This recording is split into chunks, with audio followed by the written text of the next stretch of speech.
उत्तर प्रदेश की सत्ता के अंदर क्या सब कुछ ठीक चल रहा है या फिर बीजेपी के अंदर ही योगी आदित्यनाथ के खिलाफ बगावत की इस वक्त स्क्रिप्ट लिखी जा रही है? क्योंकि इस बार हमला विपक्ष ने नहीं बल्कि बीजेपी के ही एक बड़े क्षत्रिय चेहरे ने किया है और सीधे योगी के सबसे भरोसेमंद अफसर पर गंभीर आरोप लगा दिए हैं। सवाल बड़ा है, क्या योगी को घेरने की अंदरूनी साजिश इस वक्त उत्तर प्रदेश की राजनीति में चल रही है? क्या मुख्यमंत्री तक सच्चाई पहुंचने से रोकी जा रही है? और क्या दिल्ली की राजनीति का असर अब लखनऊ की कुर्सी तक दिखाई देने लगा है?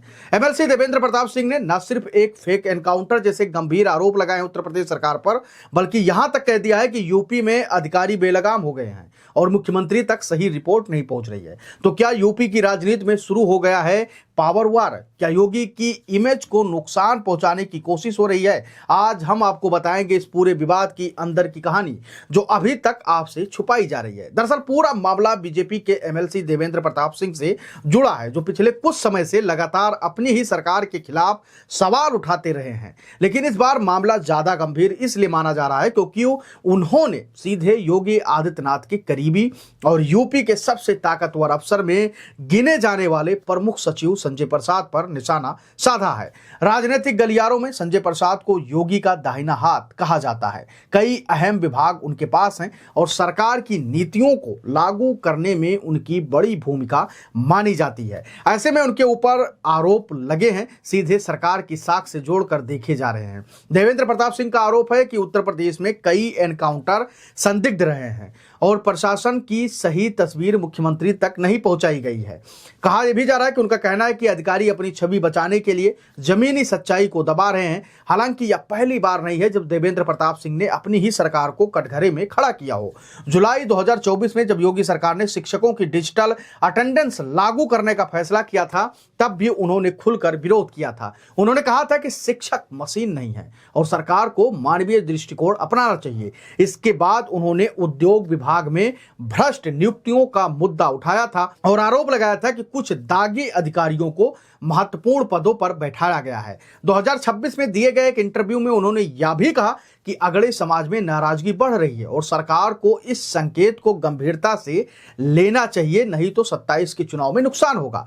अब जो ताजा विवाद सामने आया है वह सुल्तानपुर की एक घटना से जुड़ा है। बताया जा रहा है कि 15 मार्च को एक संपत्ति विवाद के बाद पुलिस ने राणा अजीत प्रताप सिंह और उनके परिवार के कई सदस्यों को जेल भेज दिया। इस परिवार में एक रिटायर्ड पीसीएस अधिकारी भी शामिल हैं। देवेंद्र प्रताप सिंह का आरोप है कि यह कार्यवाही निष्पक्ष नहीं थी बल्कि एक स्थानीय बीजेपी विधायक की साजिश का परिणाम था। उन्होंने कहा कि सिर्फ 9 दिनों के अंदर 12 लोगों पर 25-25 हजार रुपए का इनाम घोषित कर दिया गया, जो सामान्य मारपीट के मामले में बेहद असामान्य है। उन्होंने यह भी आरोप लगाया कि सुल्तानपुर के एसपी निष्पक्ष नहीं है और बड़े अधिकारियों के संरक्षण में पुलिस काम कर रही है। सबसे बड़ा और गंभीर आरोप उन्होंने यह लगाया कि पुलिस इन आरोपियों का इनकाउंटर करना चाहती है। उन्होंने कहा कि अगर इन लोगों को कुछ होता है तो उसकी जिम्मेदारी प्रशासन की होगी। हालांकि उन्होंने यह भी कहा कि योगी सरकार की कानून व्यवस्था की नीति अच्छी है, लेकिन जमीनी स्तर पर अधिकारी उसे सही तरीके से लागू नहीं कर पा रहे हैं। उनका कहना है कि आम जनता परेशान है और मुख्यमंत्री तक सही फीडबैक नहीं पहुंच पा रही है।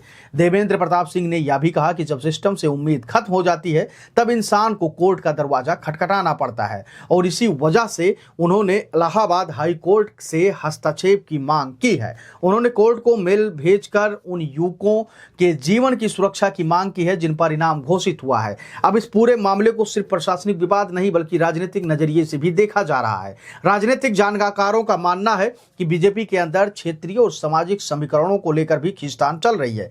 कुछ लोग इसे दिल्ली बनाम लखनऊ की पावर पॉलिटिक्स से जोड़कर देख रहे हैं। हालांकि इसकी कोई आधिकारिक पुष्टि नहीं है, लेकिन हाल ही की घटनाओं ने इन चर्चाओं को हवा जरूर दे दी है। हाल ही में जल जीवन मिशन को लेकर भी बीजेपी के ही विधायक बृजभूषण राजपूत ने मंत्री स्वतंत्र देव सिंह पर गंभीर आरोप लगा दिए थे और अधिकारियों को लेकर। बाद में जब मामला दिल्ली तक पहुंचा तो कार्रवाई भी हुई और 26 अधिकारियों को सस्पेंड किया गया जब स्वतंत्र देव सिंह दिल्ली दरबार में अमित शाह से मुलाकात किए। इससे यह संदेश भी गया कि पार्टी के अंदर उठने वाली आवाजें सीधे शीर्ष नेतृत्व तक पहुंच रही हैं। अब सवाल यह उठ रहा है कि क्या देवेंद्र प्रताप सिंह का मामला भी उसी तरह का दबाव बनाने की रणनीति है या फिर वाकई कोई गंभीर प्रशासनिक गड़बड़ी है? फिलहाल योगी सरकार की तरफ से इस पूरे मामले पर कोई विस्तृत लिखित प्रतिक्रिया सामने नहीं आई है, लेकिन राजनीतिक विश्लेषकों का मानना है कि अगर पार्टी के अंदर से ही इस तरीके के आरोप जारी रहे तो विपक्ष को सरकार को घेरने का मौका मिल सकता है। अब देखना यह होगा कि पार्टी नेतृत्व इस मामले को कैसे संभालती है और क्या देवेंद्र प्रताप सिंह की शिकायतों की जांच होती है या नहीं। और सबसे बड़ा सवाल अभी भी वही है, क्या या सिर्फ एक स्थानीय विवाद है या फिर यूपी बीजेपी के अंदर चल रही बड़ी सियासी खींचतान का हिस्सा।